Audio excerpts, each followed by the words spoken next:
తెలుగుదేశం అధినేత ఏపీ ముఖ్యమంత్రి చంద్రబాబు నాయుడు తన మేధస్సు ముందు చూపుతో దేశాన్ని ప్రపంచాన్ని మార్చే క్రమంలో ఉన్నానని పదే పదే చెబుతుంటారు. అంతేకాదు ఆంధ్రప్రదేశ్ కి చెందిన ఎవరైనా సరే దేశంలో ఎక్కడైనా మంచి ఉద్యోగాలు సంపాదించారంటే అది తన వల్లే అంటున్నారు. అమెరికాలో తెలుగు వాళ్ళు ఐటీ ఉద్యోగాలు సాధించడంలో కూడా తన కృషి ఉందని పదే పదే చెబుతుంటారు. అంతేకాదు ఆంధ్రప్రదేశ్ ని రాబోయే రోజుల్లో ప్రపంచ పటంలోనే అగ్రస్థానంలో నిలుపుతామని కూడా చెబుతున్నారు. సరే, అవన్నీ నిజమే అనుకుందాం కాసేపు.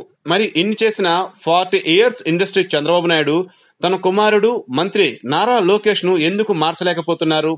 అమెరికాలో ఉద్యోగాలు సాధించిన తెలుగు వాళ్ళ క్రెడిట్ అంతా తన ఖాతాలో వేసుకునే ఆయన అమెరికాలో చదువుకొని వచ్చిన నారా లోకేష్ కు కనీసం ఏ మాత్రం చదువుకొని సామాన్య వ్యక్తిలాగా కూడా ఎందుకు మాట్లాడించలేకపోతున్నారు?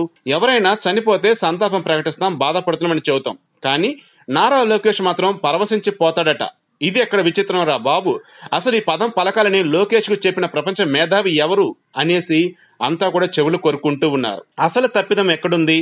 చిన్నప్పటి నుంచి నారా లోకేష్ కి సరిగా తెలుగు బోధించినటువంటి మాస్టర్లదా, లేకపోతే ఇంట్లో తెలుగు నేర్పినటువంటి తల్లిదండ్రులదా, లేకపోతే అన్నగారి ఫ్యామిలీ తెలుగంటే గుర్తుకు వచ్చే నారా చంద్రబాబు నాయుడు మామగారైనటువంటి నందమూరి తారక రామారావు మనవడగా ఉన్నటువంటి నారా లోకేష్ కు ఆ తెలుగు నేర్పలేకపోవటం అన్నది ఎవరి తప్పిదం? ఒకవేళ చదువు పరంగా విదేశాలకు వెళ్లాడు, అక్కడ ఉండటం వల్ల సరిగా చదువుకోలేకపోయాడు ఏది తెలుగుని. ఈ రకంగా చూసుకుంటూ ఉన్నప్పుడు ఆయన తెలుగుని మర్చిపోయాడు, లేదంటే తెలుగులో పదాలు ఆయనకు అప్పుడప్పుడు అందవు దొరకవు అని అనుకోవాలి అనుకుంటే నిజంగా ఇది ఓ రకంగా మనం ఆలోచించాల్సిన విషయమే.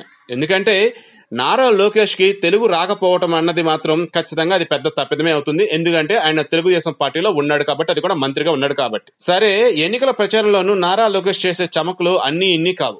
మొన్న ప్రచారంలో భాగంగా 2014 ముందు పెన్షన్ ఎంత అని మంగళగిరి ప్రచారంలో నారా లోకేష్ ఒక ప్రశ్న వేశారు. దీనికి పెద్దగా స్పందన రాలేదు. వెంటనే అందరూ మర్చిపోయారంటూ వ్యాఖ్యానించారు లోకేష్. ఆ తర్వాత ఎవరో 200 రూపాయలు అని చెప్పారు. చాలని 200 రూపాయల పెన్షన్ ను 10 రెట్లు పెంచి 1000 రూపాయలు చేసిన ఘనత మన ముఖ్యమంత్రి నారా చంద్రబాబు నాయుడు అని నారా లోకేష్ చేసిన వ్యాఖ్యలు. మంత్రి నారా లోకేష్ చెప్పిన దాంట్లో 2 తప్పులు ఉన్నాయి. 10 రెట్లు అంటే ఆ పెన్షన్ 2000 అవుతుంది. ఎన్నికలకు ముందే 1000 రూపాయల పెన్షన్ చంద్రబాబు సర్కారు 2000 రూపాయలు ఇచ్చిన సంగతి అందరికీ తెలిసిందే. ప్రజలనే మర్చిపోయారన్నటువంటి నారా లోకేష్ ప్రస్తుతం తమ ప్రభుత్వం ఎంత పెన్షన్ ఇస్తుందో అన్న విషయం కూడా ఆయన మర్చిపోయి 1000 రూపాయలని చెప్పుకొచ్చారు. ఇదంతా కూడా ఎక్కడ? ఏకంగా ఎన్నికల ప్రచారంలో.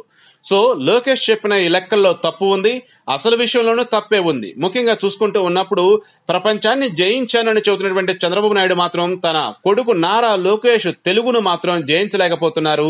ఆయన చేత తెలుగును మాత్రం స్పష్టంగా మాట్లాడించలేకపోతున్నారు.